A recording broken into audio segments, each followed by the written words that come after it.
매일 드리는 기도를 들으심으로 9월 5일 새벽 기도회를 시작하겠습니다. 사랑의 하나님, 저희의 생명을 주관하시고 새 하루의 빛을 보게 하여 주시니 감사드립니다.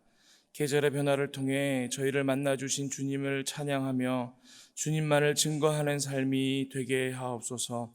전쟁과 죄악이 가득한 이 시대를 외면하지 않고 중보자로서의 삶을 살게 하시며 주님 지혜와 용기와 능력으로 세상을 품는 그리스도인이 되게 하옵소서.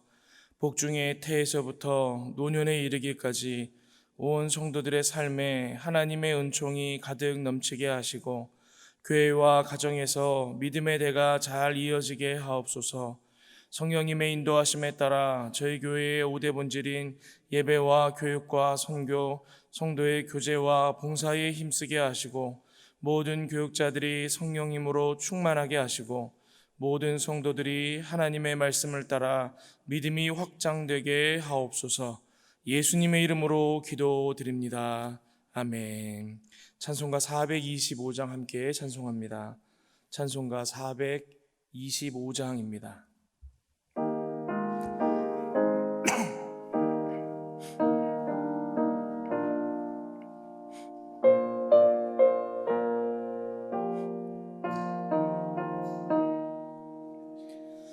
주님의 뜻을 이루소서.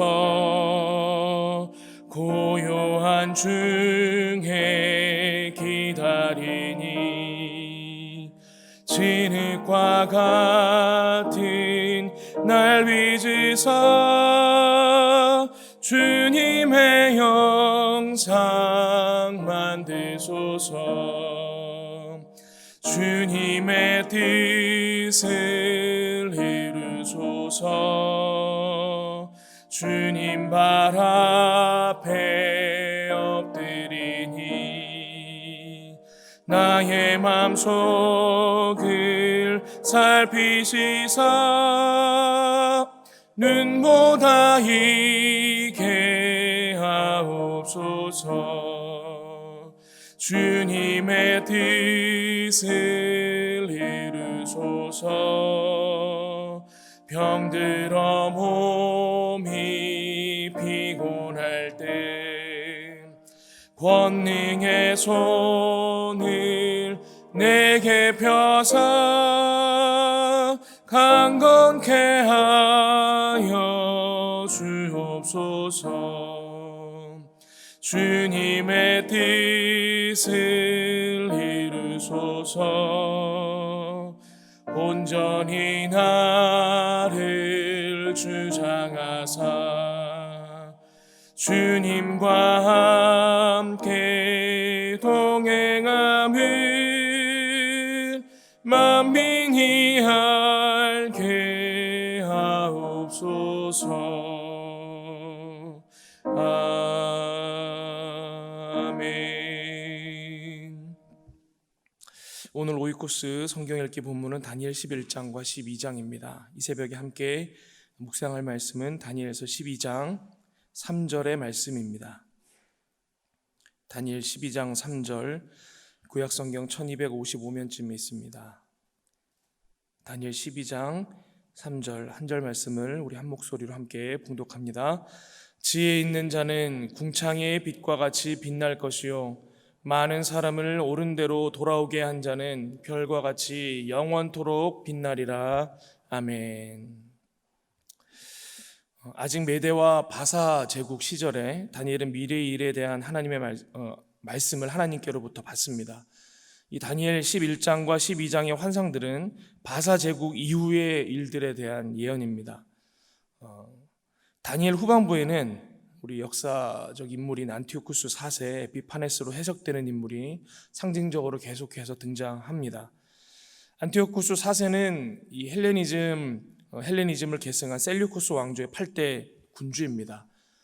8장에서 순념소에게 나중에 나온 작은 뿔, 그리고 11장에서 나오는 남방왕과 싸우는 북방왕이 많은 학자들 사이에서 이 안티오쿠스 4세를 의미하는 것으로 해석되고 있습니다. 다니엘 8장 11절에서 12절에서 이 작은 뿔이 군대의 주제에게 대항하고 또 매일 드리는 제사를 폐지하며 성소를 더럽혔다 이렇게 기록되어져 있는데요. 이 환상은 안티오쿠스 4세가 예루살렘 성전에서 유대교의 제사를 중단시키고 또 그리스의 신인 제우스에게 제사를 드린 사건을 떠오르게 합니다. 또 8장 14절에는 2300일 후에 성소가 정결하게 되리라 라고 되어 있는데 이것은 마카비 혁명 이후 성전이 정화된 사건을 의미한다고 그렇게 해석들을 하고 있습니다. 그리고 같은 관점으로 보면 이 11장에 가서 남방왕과 북방왕의 전쟁이 묘사되는데 이는 안티오쿠스 4세가 세력을 확장하려고 이집트의 프톨레마이오스 왕국과 전쟁한 사건을 의미한다 그렇게 볼 수 있습니다.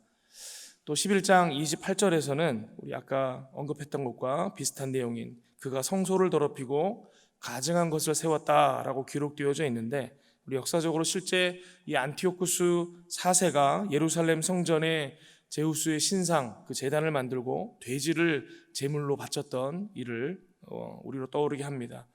그는 실제로 유대인을 향하여 극악한 종교 탄압을 했었다고 합니다. 그러다가 이 마카비우스라는 사람에 의해서 이분이 대항해서 게릴라 전투를 벌이고 헬라 세력을 예루살렘으로부터 몰아내는데 우리가 이제 알고 있는 마카비 혁명에 대한 이야기입니다. 그리고 유대인들은 이날을 기념해서 이 절기를 하누카라고 부르면서 지키고 있습니다. 정리하자면 이 10장부터는 계속해서 이후 유다 백성들이 당할 고난과 혼란을 예언하고 있다라는 것입니다. 그리고 마지막 12장에 가서는 이런 혼란 속에서 맞는 마지막 때까지도 예언되고 있습니다. 많은 학자들이 다니엘서에서 언급하는 끝날은 이 다니엘의 가까운 미래를 넘어 이 세상의 끝날, 다시 말해 종말을 의미한다 그렇게 보고도 있습니다. 그런 시각에서 보는 것도 타당한 해석이다 그렇게 보입니다. 그런데 우리가 이 시점에서 이 정확하게 알지 못한 부분은 일단 접어두더라도 우리 안에 해결되지 않는 질문이 있습니다. 다니엘서와 같은 예언의 장면들을 볼 때 해결되지 않는 질문이 있습니다. 뭐냐면 하나님께서는 왜 이와 같이 아직 일어나지 않은 미래의 일들을 자기 백성들에게 보이시는 것일까? 그런 생각이 든다라는 것이죠. 이 말씀을 적용하려고 할 때 나오는 질문입니다. 특별히 우리가 예언서라고 부르는 책들을 보면 이 아름다운 미래에 대한 내용보다는 처참하고 아픈 미래를 말씀하고 있지 않습니까? 오늘 읽기 본문인 11장과 12장의 내용을 보아도 유다 백성이 겪을 고통스럽고 혼란스러운 일들이 기록되어져 있습니다. 도대체 왜 이런 예언을 주시느냐라는 것입니다. 우리 성경에 보면 예언의 목적에 대해서 기록한 본문이 있습니다. 고린도전서 14장 3절에 우리 바울 선생님이 이렇게 말씀하십니다. 그러나 예언하는 자는 사람에게 말하여 덕을 세우며 권면하며 위로하는 것이요. 예언의 목적은 덕을 세우고 듣는 이로 듣는 이를 권면하고 위로하는 것이다. 그렇게 말씀하고 있습니다. 하나님께서 왜 예언을 주시는가 하면 듣는 이가 바로 서고 위로받도록 하기 위함이다라는 것입니다. 실제로 대부분 우리 예언서의 내용을 보면 어떤 내용이 주를 이루고 있는가 하면 심판에 대한 내용이 주를 이루고 있는 경우를 많이 볼 수 있습니다. 여러분 이것이 주는 의미가 무엇이겠습니까? 하나님께서 왜 너희들 이러이러한 죄악을 범하고 있는데 너희들 이렇게 되면 이렇게 멸망할 것이야 라고 말씀하시는 이유가 무엇이겠습니까? 그러지 말고 돌아오라는 얘기입니다. 저희 아이가 어릴 때 뭔가 잘못을 하면 그렇게 혼을 내곤 했습니다. 너 왜 자꾸 이렇게 해? 너 자꾸 이럴 거면 아빠가 이놈 할 거야? 손들어 할 거야? 이렇게 아이를 이제 협박하거든요. 그럼 저희 아이는 아직 어릴 때에는 이 아이가 반응이 항상 이랬습니다. 싫어요, 이놈 싫어요, 싫어요, 손들어 싫어요 이렇게 반응하는 것입니다. 제가 이 아이에게 말할 때는 너 그렇게 하지 말아라 라고 한 말인데 이 아이의 눈에는 그 아빠의 마음은 들리지 않고 뭐가 들리냐면 이것을 함으로 인해서 받을 벌만 보이는 것입니다. 손들어 싫어요, 손들어 싫어요 한다라는 것이죠. 우리가 하나님의 마음을 이해하지 못하고 예언서를 보면 와, 하나님께서 자기 백성의 멸망을 예언하시는구나. 그냥 거기에 그칠 수 있습니다. 그러나 하나님의 그 속마음은 어디에 있습니까? 그것 하지 말고 돌이키라는 것입니다. 야, 이 녀석아, 너 이렇게 방 자꾸 어지럽히고 청소 안 할래? 너 이런 식으로 할 거면 집 나가. 엄마가 이렇게 말할 때 엄마의 속마음은 무엇입니까? 방 깨끗이 치우라는 것이지요. 그래야 해피엔딩으로 끝나지 않겠습니까? 그런데 아이가 우리 엄마가 나보고 집 나가래. 그리고 나가면 굉장히 골치 아픈 일이 발생한다라는 것입니다. 하나님께서 이스라엘 백성의 죄악을 지적하고 심판을 예언하실 때에는 돌이켜 돌아오라, 그들을 다시금 세우기 위함입니다. 또 오늘 다니엘의 환상과 같이 좀 다른 종류의 미래에 대한 말씀을 주실 때도 있습니다. 어떤 죄악을 이야기하고 그것에 대한 심판으로서의 미래를 예언한 것이 아니라 도대체 왜 그런지 모르는, 영문을 모르는, 알 수 없는 환란이 예언되는 경우가 있습니다. 오늘 다니엘서의 예언이 그렇습니다. 이것은 어떤 의미겠습니까? 마지막 때에 있을 환란을 미리 예언함으로 성도들로 당황하지 말라라는 것입니다. 너희들 앞으로 이러한 어려운 일들을 만날 거야. 그런데 그거 당황하지 마. 내가 다 계획한 것이야. 여러분, 우리가 이제 아들을 키울 때 그렇게 대학을 졸업하는 아이가 있다고 한번 생각해 보십시오. 아버지로서 아이를 권면하는 것입니다. 얘야, 네가 앞으로 살아갈 세상은 쉽지 않을 것이다. 너 이제 대학을 졸업했으니 군대에도 가야 될 거야. 군대 가면 죽을 만큼 힘들다. 제대하면 끝날 것 같이 취업 준비하는 것 군대보다 더 힘들어. 그걸로 끝날 것 같이 회사 생활도 장난 아니야. 이게 미래에 대해서 어려운 일들을 막 예언하는 거예요. 왜 이야기합니까, 아버지가? 마음의 준비를 단단히 하라는 것이죠.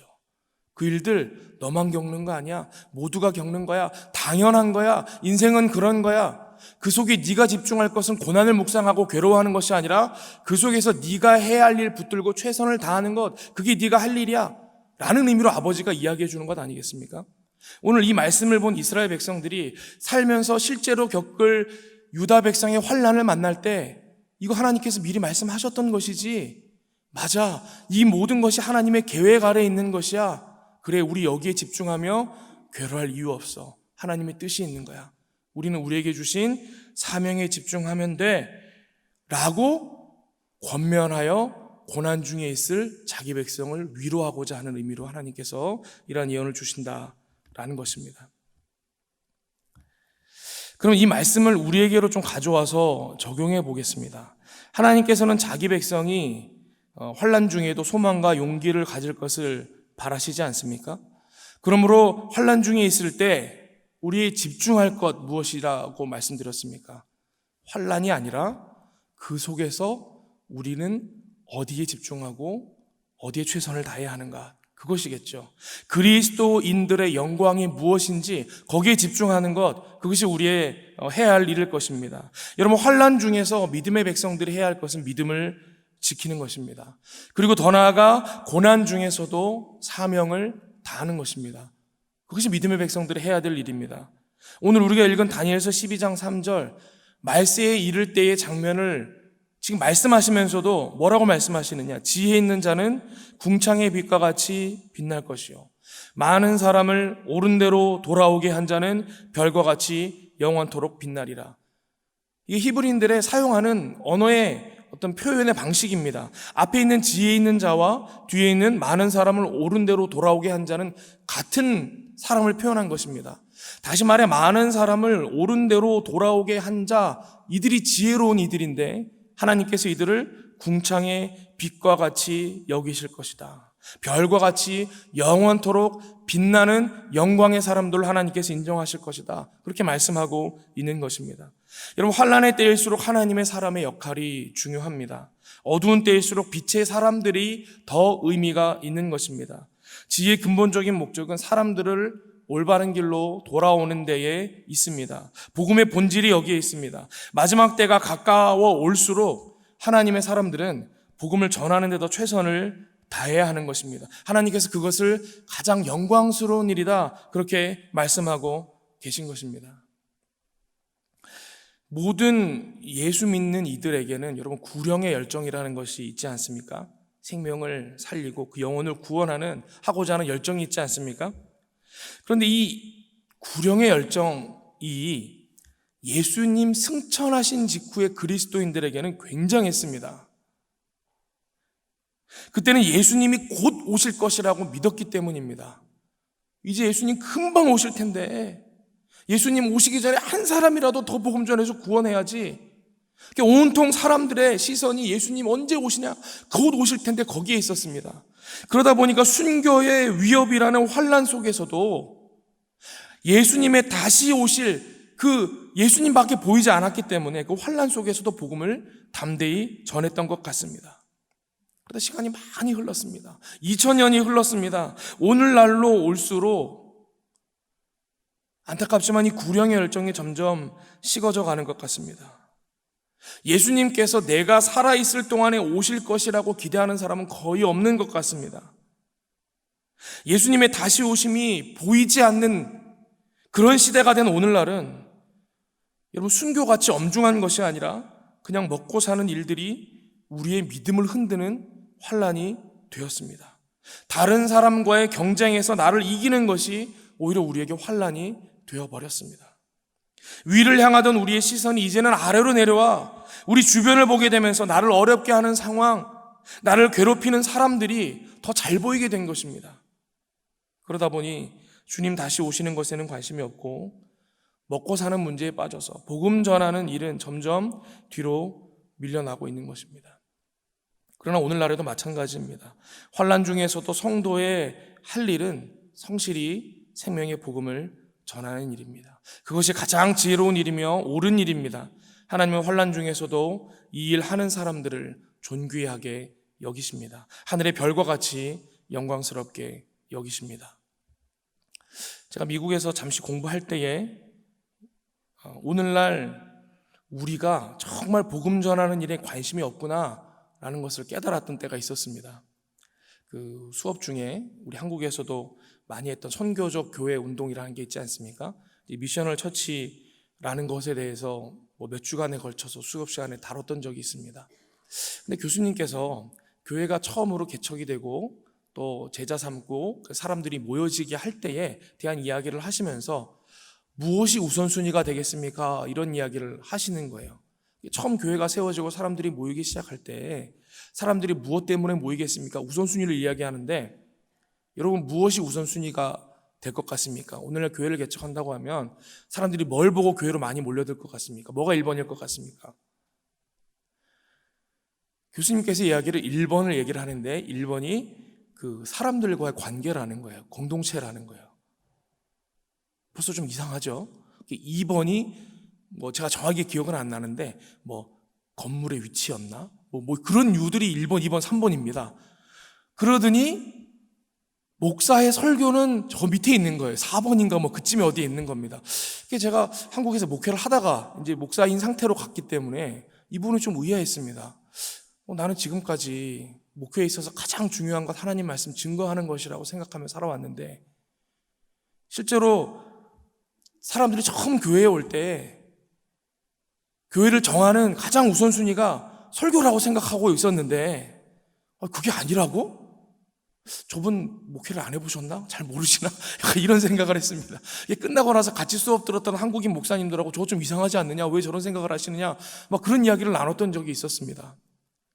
그러다가 수업을 더 듣게 되고 교수님과 여러 가지 토론도 하게 되고 그러다가 내가 뭔가 출발점이 다르구나 하는 것을 깨닫게 된 순간이 있었습니다. 제가 한국에서 목회자로 살면서 제 주된 관심사가 복음을 한 번도 접하지 못하고 교회를 한 번도 나오지 아니한 불신자들에게 있지 아니하고 이미 예수를 믿고 교회 생활을 어디선가 해본 경험이 있고 믿음을 가지고 있는 이들에게 있다는 것을 발견했습니다. 여러분 오늘날 우리가 교회 안에서 어떤 프로그램을 준비를 합니다. 어떤 사역을 개발합니다. 사람들을 모으겠다고 전도하려고 애쓸 때에 우리도 우리의 관심이 어디 있는지 어떻게 하면 알 수 있느냐?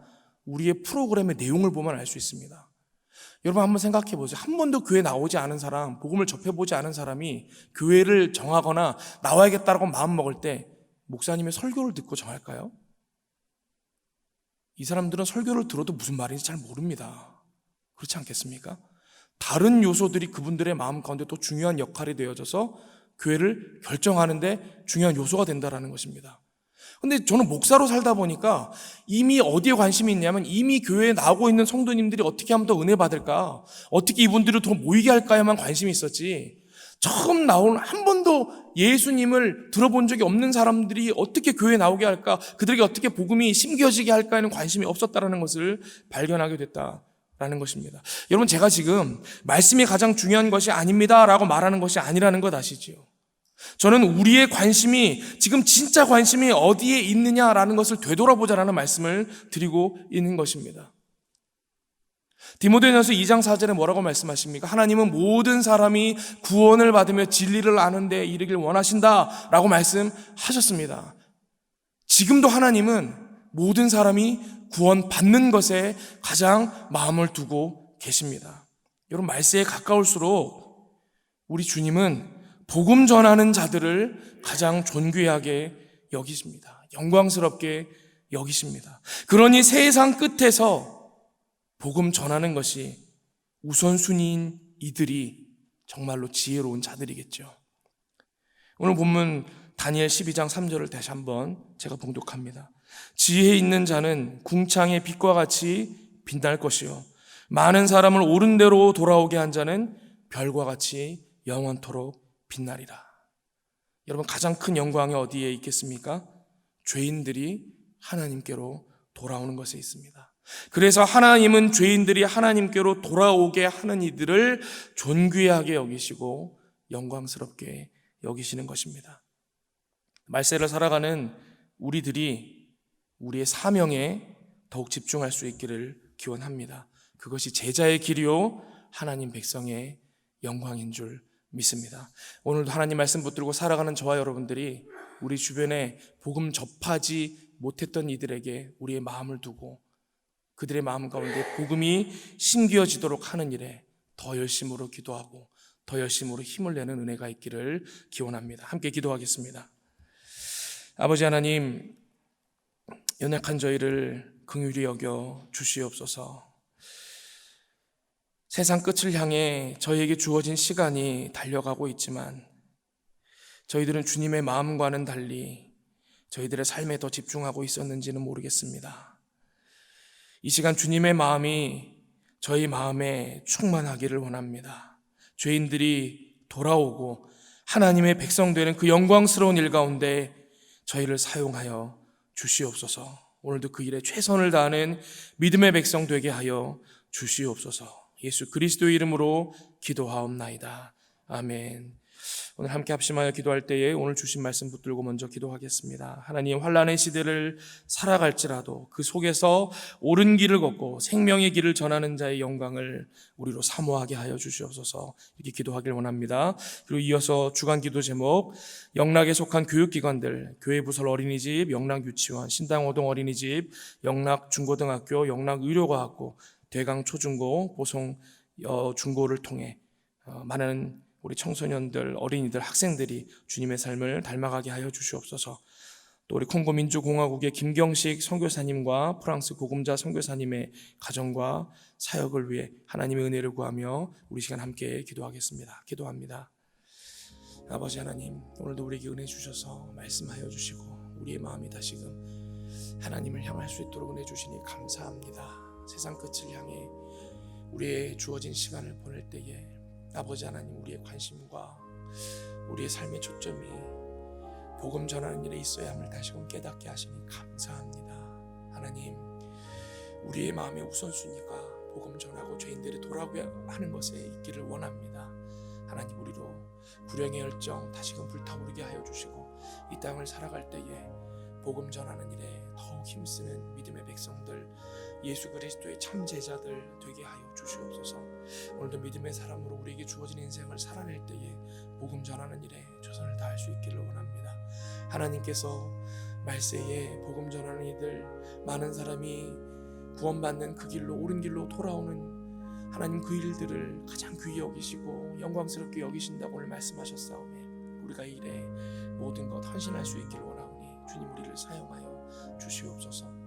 아버지 하나님, 영락교회를 통하여 우리 공동체를 통하여 또 많은 교육기관을 허락하여 주시고 이 교육기관을 통하여 하나님 하나님의 말씀을 선포케 하시니 감사합니다. 아버지 하나님, 이 많은 교육기관들을 통하여 예수 믿지 아니하던 이들이 예수 그리스도의 복음을 접하고 하나님 백성으로 돌아오게 되는 놀라운 일들이 있길 원합니다. 아버지 하나님이 모든 기관들을 성령으로 기름 부어 주셔서 하나님 구원받는 도구로 사용하여 주시고, 이 말세의 시간에 구원받는 이들이 더욱 늘어나게 하는 구원의 방주의 역할 감당케 하여 주시옵소서. 아버지 하나님께서 허락하여 주셔서 이 땅 가운데 복음 전하러 보내신 우리 선교사님들을 위해서 기도합니다. 콩고 민주공화국에 아버지 하나님 보내신 김경식 선교사님, 또 프랑스로 보내신 구금자 선교사님 붙들어 주시기를 원합니다. 선교사에게 헌신할 때에 어려움 없도록 그 가정을 주님 지켜 주시옵소서. 강건케 하여 주시옵소서. 믿음을 지켜 주시고 환난과 고난 속에 하나님 지키사 복음 전하는 사명에 어려움이 없게 하여 주시옵소서. 또 하나님께서 허락하여 주신 많은 복음 전하는 사역 가운데, 선교 사역 가운데 하나님이 인도하여 주시고 은혜에 부어 주시기를 원합니다. 모든 일들 가운데 하나님 인도자가 되어 주시고 주관자가 되어 주셔서 이 일들을 통하여 구원받는 이들이 날로 늘어나는 놀라운 역사 있게 하여 주시옵소서. 오늘도 하나님의 은혜를 간구하오니 주님 우리에게 힘주시고 성령의 충만함으로 순종케